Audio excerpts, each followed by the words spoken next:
सभी को मेरी राम राम। आज मेरी ओर से हरिद्वार गोष्ठी की ये अंतिम कड़ी है। मैं अखिल भारतीय साहित्य परिषद से यही कोई 3-4 वर्ष से जुड़ी हुई हूँ। इससे पहले मैंने ग्वालियर और जूनागढ़ गोष्ठियों में सहभागिता की है। इस संस्था से जुड़े रहने का मेरा प्रथम एवं अंतिम उद्देश्य सीखना और सीखना ही है। यही सीखना मुझे इससे जोड़े हुए है।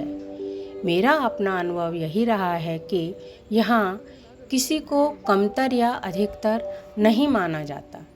इससे हर किसी का उत्साहवर्धन होता है और साहित्य का परिमार्जन भी होता है।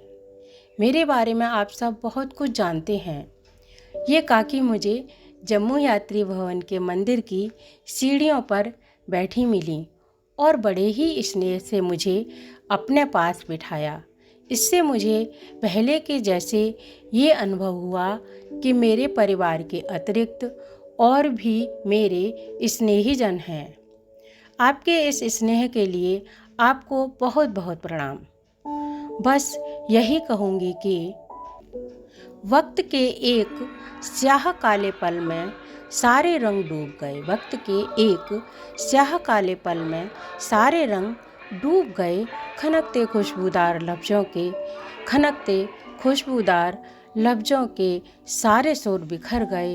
बंद हो गई लबो लफ्ज़ों की जुगलबंदी। बंद हो गई लबो लफ्ज़ों की जुगलबंदी।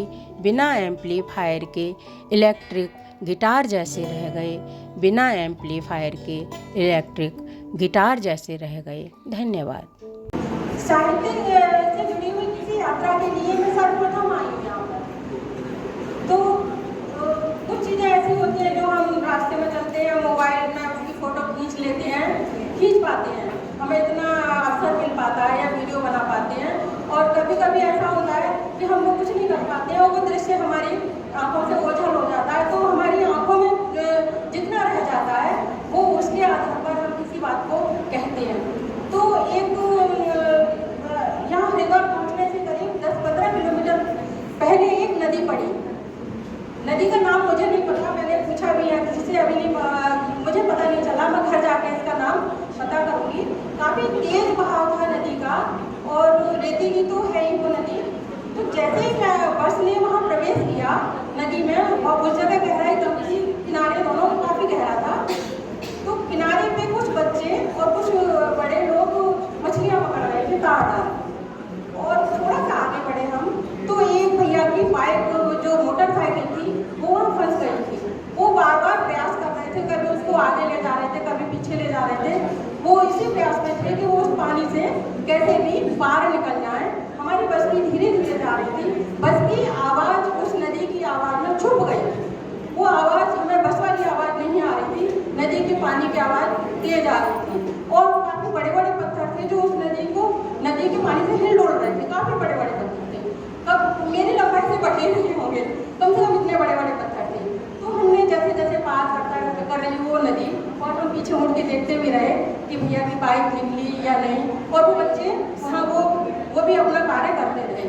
तो यहाँ मैं ये कहना चाह रही हूँ, जब हम उस जगह से निकले तो मेरे दिमाग में एक कहानी, एक नाटक, एक निबंध, एक लेख, पता नहीं क्या क्या आ गया। वो कैसे आया कि जो बच्चे जाएंगे अपने घर मछलियाँ लेके तो उनकी माँ या उनके परिवार वाले तो उनको बहुत अच्छा करेंगे, लेकिन जिन भैया की वहाँ मोटरसाइकिल फंस गई थी उनकी मानसिकता अलग होगी। उनकी पत्नी या बच्चे या उनकी माँ वो कुछ और करेंगे या सोचेंगी उनके बारे में, या नदी को वो क्या करेंगी। और मैं क्या सोच रही हूँ, बस में कुछ लोग हंस भी रहे थे उन पर कि वो बाइक निकाल नहीं पा रहे हैं। तो शायद मैं कहूँगी कि यही हमारी नदी संस्कृति का साहित्य है। कुछ इसी तरह से साहित्य आगे बढ़ता है नदियों को लेकर या किसी भी पक्ष को लेकर। और मैं अगर अपना अनुभव कहूँ, बहुत सारे अनुभव तो मैंने अपने आलेख में लिखे हुए हैं, लेकिन मैं बचपन से माँ गंगा से बहुत नज़दीक से जुड़ी हुई हूँ। बचपन में जब मेरे ताऊ और बाबा जी लोग जाते थे गंगा नहाने, तो एक माला आती थी वो छोटे छोटे दाने की हरे रंग की, वो मेरे लिए नहीं लाते थे। तो मुझे लगता था चिकन खाने गए, मेरे लिए तो कुछ ला ही नहीं।